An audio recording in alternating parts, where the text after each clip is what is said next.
Secretary of State Antony Blinken said that children should not be dying of malnutrition in Gaza as he spoke to his Egyptian counterpart.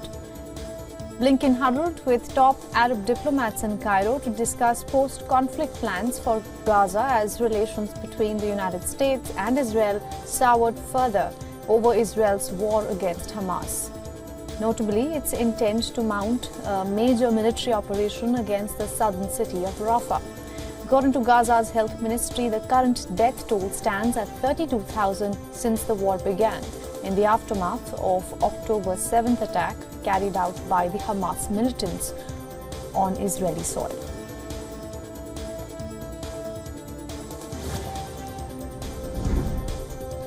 U.S. Secretary of State Antony Blinken has left for Israel as part of his 6th urgent mission to West Asia since the outbreak of the Israel-Hamas war in October. U.S.'s top diplomat Blinken is set to meet Israeli Prime Minister Benjamin Netanyahu and his war cabinet in Tel Aviv. In Cairo, Antony Blinken met the top Arab diplomats and held discussions on efforts for a ceasefire and post-conflict plans for the Gaza Strip.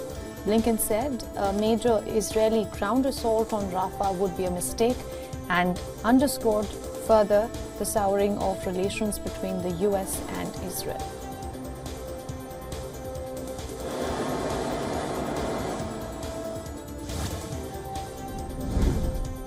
U.S. Secretary of Defense Lloyd Austin will host a meeting with Israeli Defense Minister Yoav Gallant.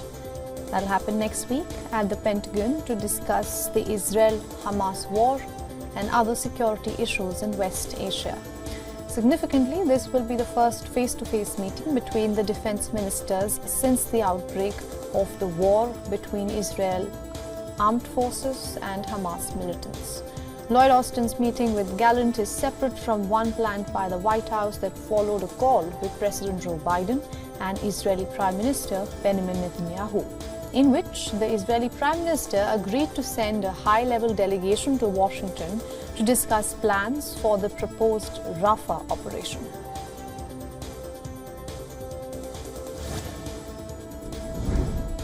The tensions refuse to die down in the Red Sea region. The U.S. Central Command says it destroyed ballistic missiles and an unmanned surface vessel launched by Iran-affiliated Houthi militias.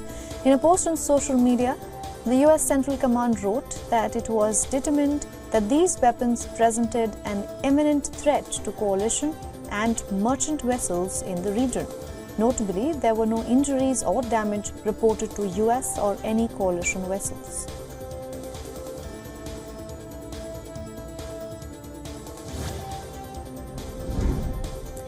Eight trucks from southern Israel entered into northern Gaza along a corridor that Israeli authorities said earlier this month had been tried as a pilot program.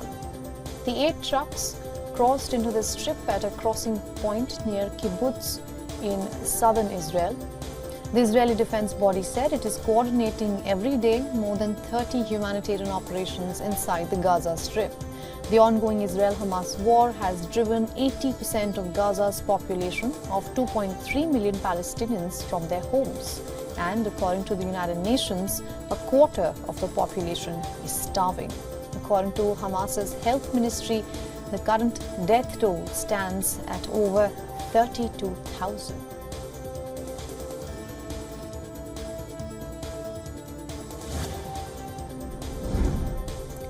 The armed wing of the Palestinian militant group Hamas released a footage showing fighters carrying shoulder-mounted weapons and firing them at Israeli tanks in Gaza City.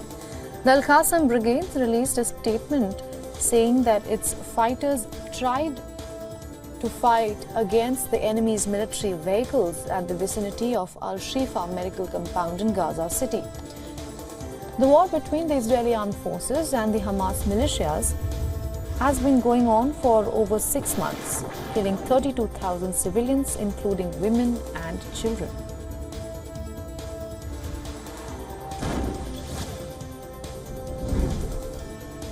Israel's armed offensive continues in the war-torn Gaza Strip. The Israeli military says that Hamas's gunmen are holed up in emergency rooms of Gaza's Al-Shifa hospital.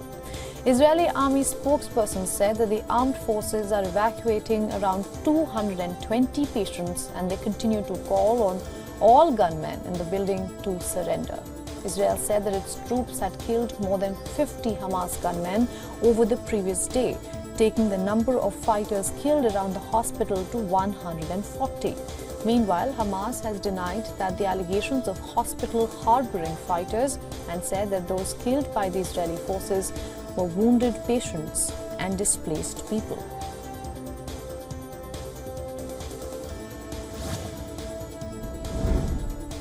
France has called an emergency meeting at the United Nations seeking a ceasefire in Gaza, this trip for the holy month of Ramadan, which began on March 10th.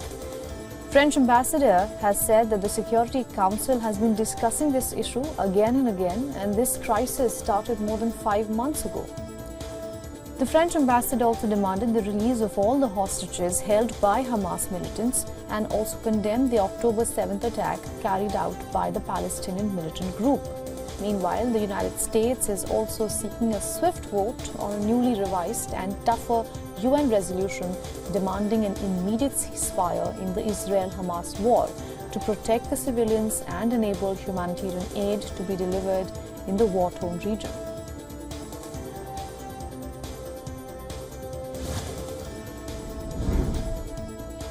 Indian Prime Minister Narendra Modi has landed in Bhutan for a two-state visit.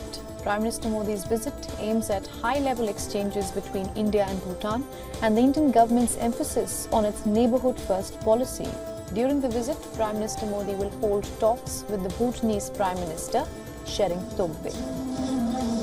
New Delhi and Thimphu share an enduring partnership, and this visit will provide an opportunity to exchange views on bilateral and regional matters of interest.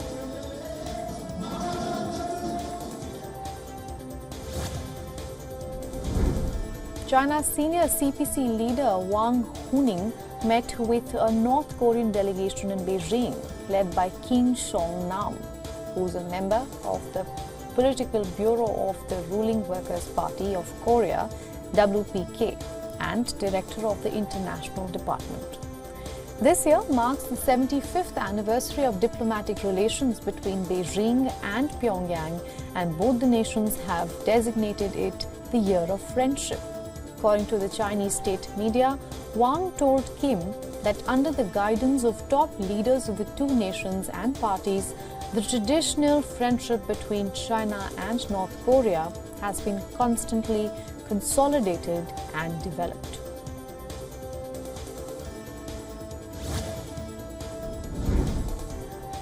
Ukrainian President Volodymyr Zelensky addressed the European Union Leaders Summit via video conferencing and urged the Western nations to ramp up provisions of air defense systems to Kiev. The European Union leaders debated fresh ways to help boost arms and ammunition production for Ukraine amid a new sense of urgency. Significantly, Ukraine's arms strength is desperately low, while Russian military is battling ready with better armed troops, and with election campaigning in the US, the questions are rising about Washington's commitment to its allies.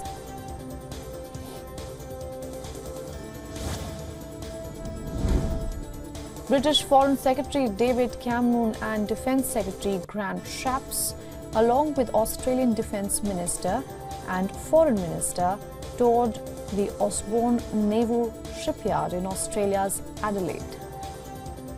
After signing a new defence and security agreement, the treaty signed on Thursday requires both UK and Australia to consult each other if they come under threat. Australia is boosting defence interoperability and military exercises with the United States and regional partners after a defence review last year said that China was undertaking the largest military build-up of any country since the end of World War II.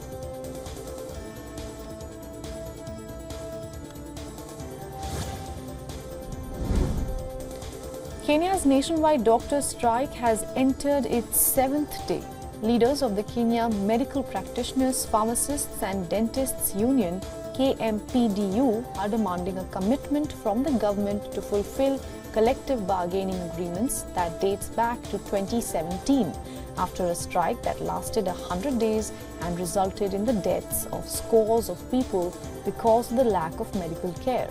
Union leaders said that it was not their intention to cause patients to suffer. However, they have now halted emergency services at public hospitals in order to escalate the impact of their strike action.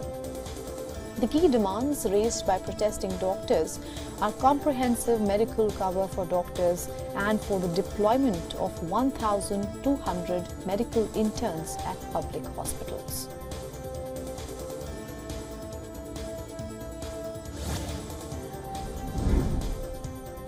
In the world of COVID-19 detections, computational tools play a key role in assisting and analyzing lung ultrasound images. However, if not properly trained, these tools might misdiagnose COVID-19 cases. A recent study of Johns Hopkins University reveals AI's ability to detect COVID-19 in lung ultrasound images.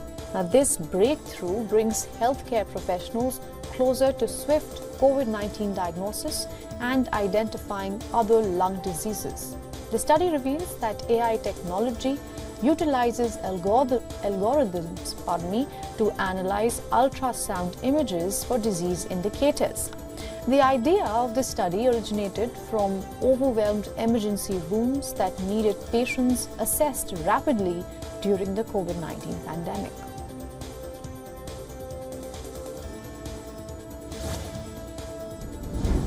A letter from the US government warns about cyber attacks targeting vital water and sewage systems across the nation. National Security Advisor Jake Sullivan and Environmental Protection Agency Administrator Michael Regan sounded the alarm, revealing that foreign hackers have launched disabling cyber attacks on water facilities.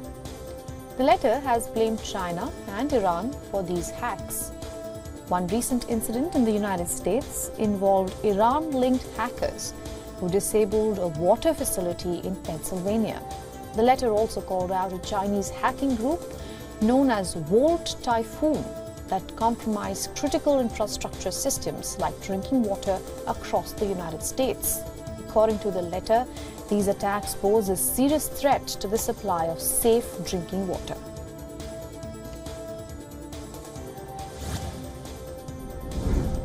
In a bid to address the growing issue of space debris, startup Astroscale has developed a robotic arm set to venture into space. With over 10,000 tons of debris and around 40,000 objects orbiting Earth, congestion in space has become a significant concern. At stake are billions of dollars that could be lost due to debris potentially colliding with crucial orbital devices. In response, governments and investors are actively seeking solutions. Astroscale is leading the charge with their active debris removal or ADR technology. This innovative device aims to capture defunct satellites and guide them towards Earth's atmosphere for controlled disposal.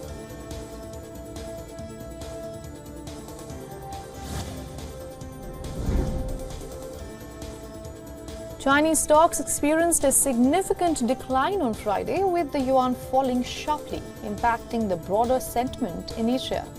The weakening yuan prompted major state-owned banks in China to sell dollars for yuan to mitigate the decline, but investor confidence remained fragile. Concurrently, the yen approached multi-decade lows, exacerbated by ongoing efforts from Japanese officials. Despite a recent rate increase by the Bank of Japan, the yen continued its downward trajectory. Meanwhile, the sterling dipped to a 3-week low, while the Swiss franc also depreciated. Despite dovish signals from the Federal Reserve, resilient US economic data supported the dollar.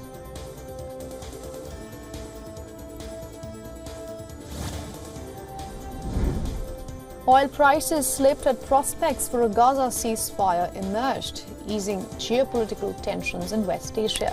US Secretary of State Antony Blinken's diplomatic efforts in Qatar towards a ceasefire between Israel and Hamas influenced market sentiment. Additionally, a stronger dollar and weakening US gasoline demand added pressure. However, consultancy FGE noted a bullish trend with a significant drop in global oil inventories. The Swiss National Bank's surprise interest rate cut bolstered the dollar, impacting oil prices inversely.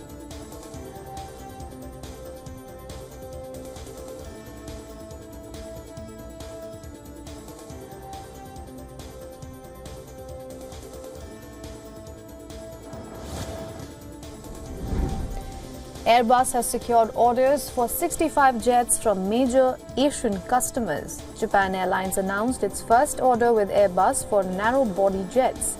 Now, this move diversifies its fleet amid Boeing's ongoing manufacturing crisis. Additionally, Korean Air also shifted to Airbus for its long-term fleet planning. The decision reflects Airbus's growing foothold in the region, fueled by increased demand for efficient, long-haul aircraft. The orders come amid Boeing's struggle with production limitations and quality issues following a mid-flight panel blowout on a 737 MAX 9.